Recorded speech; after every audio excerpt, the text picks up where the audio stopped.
Kids Got Pumpkin today. First, you get a Sharpie marker. You draw the design on the pumpkin that you want. So I want something scary but traditional. So I'm going to draw the two triangle eyes and triangle nose. Your pumpkin needs to breathe. He needs a nose. And zigzag mouth. That's the standard pumpkin that we want to carve. So I have him there.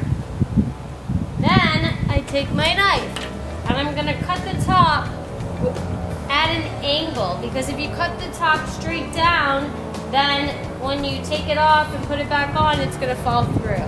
So you want to cut the top at an angle like this.